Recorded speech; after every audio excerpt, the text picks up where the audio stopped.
वो दिन था 30 जून 1908 का। समय था 7:10 और जगह थी रशिया में मौजूद टुंगुस्का रिवर के किनारे की। उस दिन आसमान बिल्कुल साफ था और देखकर ऐसा बिल्कुल नहीं लग रहा था कि बहुत ही जल्द कुछ बड़ा होने वाला है। पर घड़ी का कांटा जैसे ही ठीक 7:14 पर पहुंचता है, वैसे ही अचानक से टुंगुस्का नदी के ऊपर एक बहुत ही बड़ा धमाका होता है। और ये धमाका कोई ऐसा वैसा धमाका नहीं था, क्योंकि इस धमाके के कारण न सिर्फ उस जगह पर बल्कि 2000 किलोमीटर में आने वाले सभी पेड़ पौधे, जिनकी तादाद करीबन 8 करोड़ से भी ज्यादा थी, वो टूटकर जमीन पर बिखर जाते हैं। साथ ही 60 किलोमीटर के रेडियस में जितने भी घर मौजूद थे, उनकी खिड़कियां, दरवाजे और घरों में रखे फर्नीचर पूरी तरीके से टूट जाते हैं। और लोगों की माने तो इस धमाके के कारण न सिर्फ रशिया में बल्कि पूरे यूरोप में इसके झटके को महसूस किया गया था। और रिपोर्ट की माने तो ये धमाका हिरोशिमा में हुए न्यूक्लियर अटैक से भी 1000 गुना ज्यादा था। और जो बात इसे मजेदार बनाती है वो ये है कि ये धमाका इंसानी इतिहास का सबसे बड़ा धमाका था। पर अभी आपके मन में ये ख्याल जरूर आ रहा होगा, वो असल वजह क्या होगी जिस कारण ये एक्सप्लोजन हुआ था।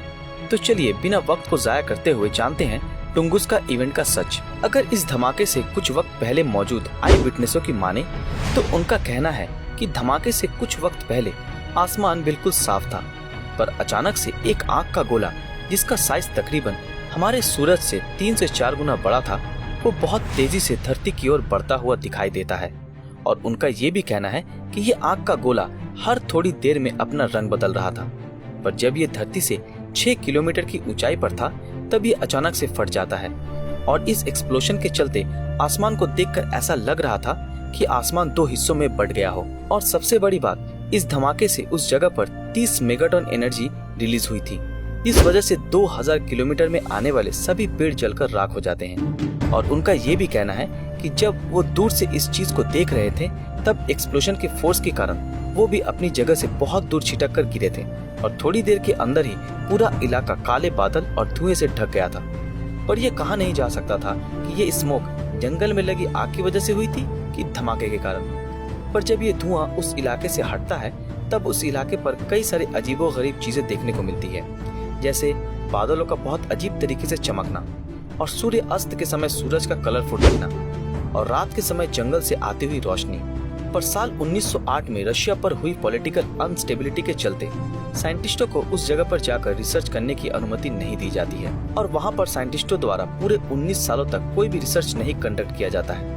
पर फिर साल 1927 में लियोनार्ड कुलिक नाम के एक मेटेरोलॉजिस्ट ने टुंगुस्का इवेंट के ऊपर ग्राउंड जीरो पे जाकर रिसर्च करने की सोची। पर जब लियोनार्ड धमाके की जगह के सबसे नजदीकी विलेज पर पूछताछ करने पहुंचते हैं, तब वहां कोई भी व्यक्ति इस बारे में कोई बात नहीं करना चाहता, क्योंकि उनका मानना था कि वो धमाका उनके भगवान द्वारा किया गया था, और अगर कोई व्यक्ति उसके बारे में बात करेगा तो उनका भगवान उसे मार देगा। जिस वजह से लियोनार्ड को उस गाँव से खाली हाथ लौटना पड़ा था। पर जब वो इसके 1 महीने बाद ग्राउंड जीरो पर पहुंचते हैं, तब वहां उन्हें बहुत ढूंढने के बाद भी कोई क्रेटर नहीं मिलता। दरअसल क्रेटर एक प्रकार का गड्ढा होता है जो किसी एस्टेरॉयड के फटने या फिर एस्टेरॉयड के धरती से टकराने से बनता है। उनके लाख कोशिशों के बाद भी क्रेटर नहीं मिलता है, तब उन्हें आखिर में हार मानकर वापस लौटना पड़ता है। पर इतने बड़े धमाके के बाद कोई भी क्रेटर के नाम मिलने से हमारे साइंटिस्टों के लिए ये मामूली सा दिखने वाला धमाका बहुत बड़ा सवाल बन गया था। पर कुछ साइंटिस्ट हर बार की तरह इस धमाके के ऊपर अपना लॉजिक देते हुए अपनी अपनी थ्योरी सबके सामने रखते हैं और कहते हैं कि ये धमाका अर्थ के कोर में मौजूद मैग्नेटिक फील्ड के बदलने की वजह से हुआ था।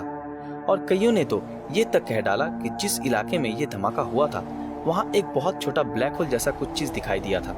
और कुछ ने तो ये भी लॉजिक दिया कि इसके पीछे एलियंस का हाथ है, क्योंकि अगर हम धमाके वाली साइट को देखें तो वहाँ पर कोई भी इंसानी बस्ती नहीं थी, और ये इतना वेल नेविगेटेड था कि ये घटना एलियंस द्वारा कराई गई थी। ऐसा लगता है क्योंकि मान लो अगर ये धमाके कुछ सेकंड भी आगे पीछे होते तो करोड़ों लोगों की जान जा सकती थी, पर ऐसा कुछ भी नहीं हुआ। खैर, उस समय रोजाना ऐसे ही अलग अलग थ्योरीज आने लगी, पर कोई भी थ्योरी इस धमाके के सच को पूरी तरह से एक्सप्लेन ना कर सकी। पर साइंटिस्ट भी हार मानने वालों में से नहीं थे। वो हर साल वहाँ जाते और उस जगह की जाँच करते, और जब कुछ नहीं मिलता तो आखिर में वहाँ के एक सैंपल ले आते और ऐसे ही साल 2013 तक चलता रहा। पर जब एक दिन national academy of science Ukraine की एक टीम साल 1978 में वहां से लाई हुई सैंपल की स्टडी कर रही थी, तब उन्हें फाइनली एक रॉक में एक मेटेरॉइड का टुकड़ा मिलता है। और जब वो आगे की स्टडी करते हैं तब उन्हें पता चला मेटेरॉइड और क्रेटर बहुत बड़े रॉक के साथ मिल गया है और वहाँ जो क्रेटर धमाके से बना था वो बहुत छोटा था, इसलिए वो इतने रिसर्च के बाद भी उसे ढूंढा नहीं जा सका। और फाइनली धमाके के पूरे 95 साल बाद टुंगुस्का इवेंट की मिस्ट्री सॉल्व होती है।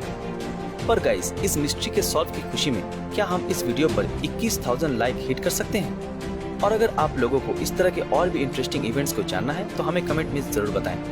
क्या आपने हमारे फेसबुक पेज ब्रीदिंग नॉलेज को फॉलो किया है? अगर नहीं किया तो अभी तुरंत कर लें। तो फिर मिलते हैं आपके साथ अगले वीडियो में, तब तक के लिए अलविदा।